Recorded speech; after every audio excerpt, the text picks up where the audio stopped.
Good morning বন্ধুরা, good morning সবাইকে। এখন ওই 6টা মতো বাজে আর আমি উঠে পড়েছি, আর তোমাদের দাদা এখনো ঘুমোচ্ছে। দেখো দেখাচ্ছি, এই যে দেখো ঘুমোচ্ছে। আর আজকে যাব একটা জায়গা, ওই 7:30 8টা নাগাদ আর কি বেরোবো, আর সায়নকে নিয়েই আর কি যাব। তো চলো সায়নকে উঠাই। দেখো সায়ন আর কি ঘুমোচ্ছে, তোকে এখন উঠাবো। উঠাও সায়ন, বেটা। চলো চলো চলো চলো চলো। আরে কোথায় যাওয়া আছে না? বেটা যাওয়ার আছে, জলদি করো। চলো চলো চলো চলো রেডি হতে হবে, চলো। চলো চলো চলো চলো চলো চলো। এই গেল গেল গেল গেল গেল। ওলে বাবা লে, ওলে বাবা লে। তো বন্ধুরা এখন আমরা রেডি হয়ে গেছি, আর এরপর আর কি বেরোবো।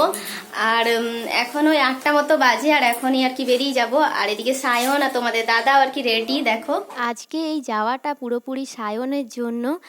আর দেখো এখন ফাইনালি আমরা আর কি বেরিয়ে পড়েছি। আর আজকে ওয়েদারটা ভীষণ সুন্দর, মানে কালকে শিলাবৃষ্টি হওয়ার পর আজকে এখনও আর কি রোদ দেয়নি, ভীষণ মনোরম পরিবেশ।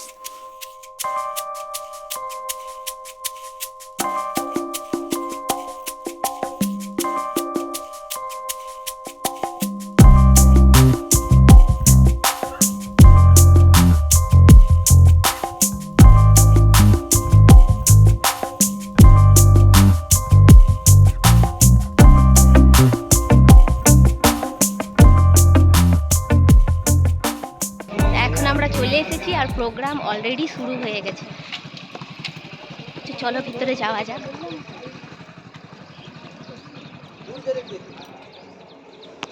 আমি আগে যাই।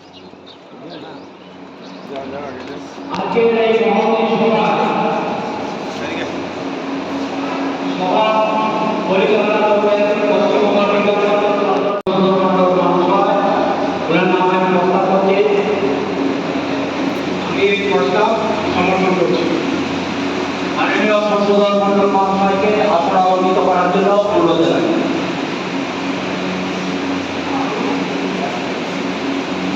আজকের এই মহান্তির সভায় আমাদের বিশেষ অতিথির আসন অলঙ্কৃত করবেন সঞ্জীব মন্ডল মহাশয় এবং বাঁকুড়া জেলা বিজ্ঞান মঞ্চের বাঁকুড়া জেলা কমিটির প্রাক্তন সভাপতি এবং বর্তমান জেলা কমিটির মেম্বার শ্রী যোগদাস হালদার মহাশয় উপস্থিত রয়েছেন সালতোড়া গ্রাম পঞ্চায়েতের প্রাক্তন প্রধান মহাশয় শ্রী সুব্রত মাঝি মহাশয়, ওনাকেও ছাত্রছাত্রীরা বরণ করেছেন।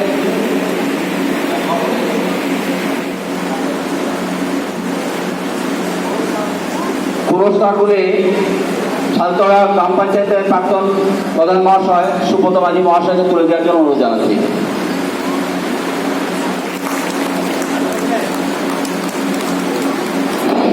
ধন্যবাদ সুব্রত বাবুকে, আপনি একটু বসুন।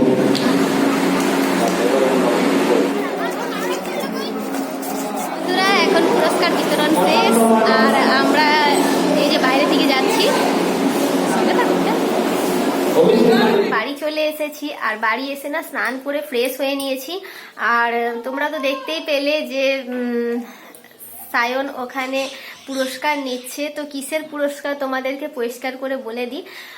সায়নদের স্কুল থেকে বিজ্ঞান মডেল প্রতিযোগিতা হয়েছিল, তো যেখানে ও আর কি 3rd হয়, আর সেটারই আর কি পুরস্কার বিতরণ চলছিল।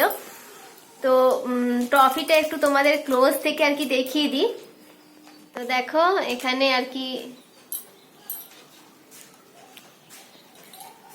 যাই হোক, যেটাই আর কি পেয়েছে সেটাই অনেক কিছু। 3rd হয়েছে মানে 1st 2nd 3rd হওয়া এটা কোনো ব্যাপার না, বাস যে কোনো কম্পিটিশনে নাম দেওয়া, তো সেটার একটা অভিজ্ঞতা হয় আর কি। তো এটাই মেন উদ্দেশ্য। আর আমি আজকে সেরকম ভাবে কিছুই কাজ করে যেতে পারিনি, ওই হালকা ফুলকা যা একটু করেছিলাম। আর বাড়ি এসে দেখছি মা সমস্ত কিছু কাজ করে দিয়েছে, রান্নাও পুরো কমপ্লিট। আর এখন আমি দোকানে যাব, আর দোকানে কিছু কাজ আর কি করে নেব। তো চলো দোকানে যাওয়া যাক। এখন আমি ব্লাউজ কাটিং করছি, আর এটা একটা ডিজাইনার ব্লাউজ হবে, মানে হাতে ডিজাইন হবে আর কি, পিঠটা প্লেনই হবে। আর এই ব্লাউজটাও জানো আমার কাছে আর্জেন্ট হিসেবে এসেছে, তো হাতটায় এর বেশ সুন্দর একটা ডিজাইন ছিল। এই ডিজাইনগুলো এখন ভীষণ রূপে চলছে। তো দেখো সামনে থেকে আর কি তোমাদের একটু ডিজাইনটা আমি দেখিয়ে দিই। যে ডিজাইনটা দেখছো এর আগেও আমি এরকম ডিজাইন বানিয়েছি। আর প্রথমবার যখন কোনো ডিজাইন বানাই তখন একটু সময় লাগে, তবে সেটা যখন দ্বিতীয়বার বা তৃতীয়বার হয়ে যায় তখন খুব একটা সময় লাগে না। আর এই ডিজাইনটা এই নিয়ে আমার 3 নাম্বার চলছে, তো তাই আমি এখানে খুব তাড়াতাড়ি আর কি বানিয়ে নিচ্ছি। তবে কি বলতো, ডিজাইনের আমাদের কিছু নেই, কাস্টমার যে ডিজাইন দেয় আমাদেরকে সেই অনুযায়ী চলতে হয়। এর যে শাড়িটা তো সেটাও ফলস করতে দিয়েছে, তো সেটা আমি কালকে রাত্রেই করে নিয়েছি। আর আজকে যে সায়নকে নিয়ে যেতে হবে সেটা আমার জানা ছিল না, তো রাত্রে আর কি মেসেজ এসেছিল, নইলে থাকলে হয়তো এই ব্লাউজটা অনেকটাই আর কি রেডি করে নিতাম। আর এই শাড়িটা না ভীষণ সুন্দর ছিল, পিঙ্ক আর ব্লুর মধ্যে।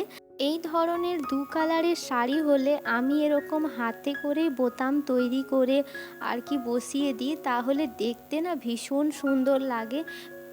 দেখো পিঙ্ক, গোটাটাই পিঙ্ক, আর তার মিডিলে একটা ব্লু কালারের বোতাম, এই জিনিসটা কিন্তু বেশ সুন্দর ফুটবে।